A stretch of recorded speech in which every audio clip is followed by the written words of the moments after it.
ரொம்ப நாளா இந்த ஸ்ப்ரைட் பாட்டில் வந்துட்டு சும்மாவே இருந்துச்சு. சரி இத வச்சு ஏதாவது ரீயூஸ் பண்ணலாம் அப்படின்னு தோணுச்சு. ஸோ அதுக்காக என்ன பண்ணேன்னு பார்த்தீங்கன்னா, அந்த மேல இருக்க கவர் மட்டும் எடுத்துட்டு, அதுக்கப்புறம் அந்த நெக் இருக்கும் இல்லையா, அங்கேருந்து மட்டும் இந்த பாட்டில கட் பண்ணி எடுத்துக்கிட்டேன்.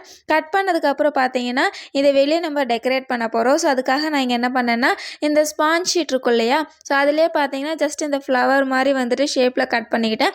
நான் இங்க பார்த்தீங்கன்னா, ஒரு 2, 3 கலர்ல மட்டும் தான் கட் பண்ணி வச்சிருந்தேன். ஏன்னா என்ட்ட அந்த ஷீட் தான் அவைலபிளா இருந்துச்சு. ஸோ அதுக்கப்புறம் இது வந்துட்டு ஃபுல்லா ஃபெவிபாண்ட் போட்டுட்டு மேல இருக்க பேஸ் மட்டும் வச்சு கவர் பண்ணிக்கிட்டேன். கவர் பண்ணதுக்கப்புறம் அது இன்னும் கொஞ்சம் என்ஹான்ஸ் பண்ணலாம் அப்படின்னு தோணுச்சு. ஸோ அதுக்காக நான் ஆல்ரெடி வந்துட்டு இந்த ஸ்பாஞ்ச் ஷீட்லேயே பார்த்தீங்கன்னா ரோஸ் மாதிரிலாம் செஞ்சு வச்சுருந்தேன். ஸோ அதையே யூஸ் பண்ணிக்கிட்டேன். ஸோ அது மேலே வந்துட்டு பார்த்தீங்கன்னா 2 லேயராக போட்டுட்டு இந்த மாதிரி ஃப்ளார் போட்டு டெக்கரேட் பண்ணிட்டோன்னா நமக்கு சூப்பரான சிம்பிளான வந்துட்டு பென் ஸ்டாண்ட் ரெடி ஆகிடுச்சு. ஜஸ்ட் இதை வச்சு இப்படி ட்ரை பண்ணலான்னு தோணுச்சு. ஆனால் ட்ரை பண்ணதுக்கப்புறம் இந்த பென் ஸ்டாண்ட் பார்க்கவே சூப்பராக இருந்துச்சு. உங்களுக்கு இந்த பென் ஸ்டாண்ட் பிடிச்சிருக்கா இல்லையான்றத கமெண்ட்டில் சொல்லுங்கள். வீடியோ பிடிச்சிருந்தா லைக் ஷேர் மட்டும் சப்ஸ்கிரைப் பண்ண மறந்துடாதீங்க. டாடா பாய்.